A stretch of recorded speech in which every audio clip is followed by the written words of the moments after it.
আপনারা তো আমাদের চেয়ে বেশি অত্যাচারিত না। যদি বলেন 5ই আগস্টের কথা যদি বলেন, আরে ভাই 5ই আগস্টে এখন তো বলতে গেলে তো আবার ভালো লাগবে না, আচ্ছা বলতে চাই না। 5ই আগস্টের আগে 4 আগস্ট 5ই আগস্ট আমাদের মনে আছে না? আমি তো নিজে রাজপথে ছিলাম ভাই, আমি নিজে কাকরাইলের মোড়ে ছিলাম, টিয়ার সেলের মুখে ছিলাম, তো হেলিকপ্টার উপর দিয়ে ঘুরতেছে ছিলাম, তো ওখানে আমি নিজে ছিলাম। তো এখন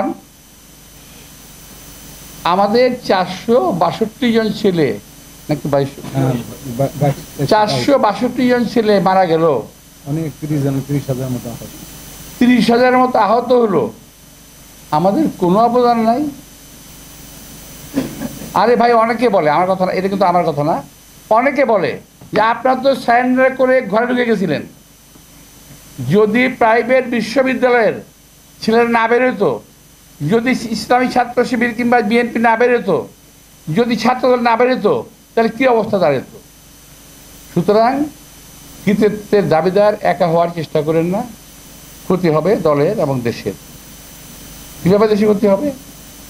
আমার দেশটা এখন একটা খুব খারাপ অবস্থায় আছে। আমাদের দেশের জনগণের, জাতির, দলের প্রত্যেকটা মানুষের ঐক্যবদ্ধ হওয়ার প্রয়োজন রয়েছে। যদি বাংলাদেশের জনগণকে বিভক্ত করা যায়, এই দেশকে আবারও ভারতীয় আধিপত্যবাদের হাতে চলে যেতে হবে। সুতরাং যে দলই হোক, বিএনপি, জামাত সহ অন্যান্য যত এনসিপি সহ যত দল আছে, মতবিরোধ থাকতেই পারে,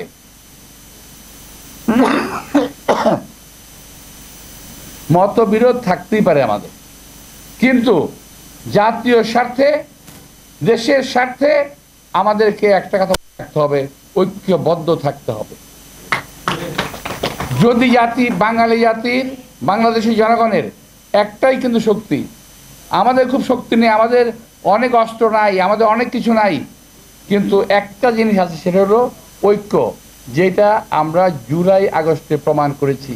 জাতীয় ঐক্য, এই দেশ থেকে স্বৈরাচারকে বিদায় করতে পেরেছি আমরা। আরেকবার ঐক্য হয়েছিল আমাদের কখন? 1971 সালে মুক্তিযুদ্ধের সময় পুরো জাতি, কিছু লোক ছাড়া পুরো জাতি ঐক্যবদ্ধ হয়েছিল। এখনো এই দেশের স্বাধীনতা, সার্বভৌমত্ব রক্ষা করার জন্য আমাদের যেমন ঐক্যবদ্ধ থাকতে হবে, তেমনি আমাদের বিপরীত শক্তি আমাদেরকে দ্বিধা বিভক্ত করার জন্য চেষ্টা করছে, সেদিকে আমাদের খেয়াল রাখতে হবে। প্রিয় ভাইয়েরা, আমি আবার ওই জায়গায় যাব, ওই যে সোশ্যাল মিডিয়া, এটা হলো যে এদের কাজ কি জানেন? শুধুমাত্র দেশের ভিতরে একটা অস্থিতিশীল অবস্থা, পরিস্থিতি তৈরি করে রাখা, যে কোনো অবস্থাতেই হোক। তো এদের কাছ থেকে সাবধান থাকবেন এবং প্রয়োজনে জবাব দেবেন।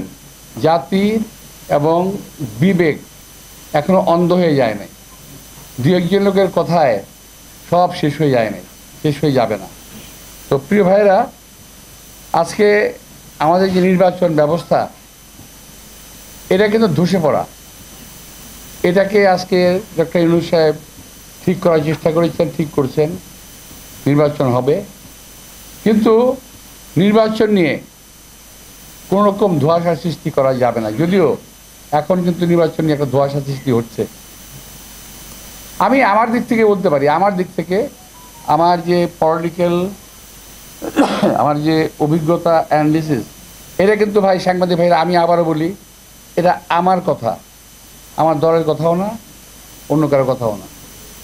যা অবস্থা আমি দেখতে পাচ্ছি, আমি বলেছিলাম যে আপনাদের সব কথা তো মানা যাবে না। আচ্ছা বলেন তো, সবাই কি সব কথা মানছে? এই যে আলোচনা এই হচ্ছে এতদিন যাবৎ, সবাই কি মানছে?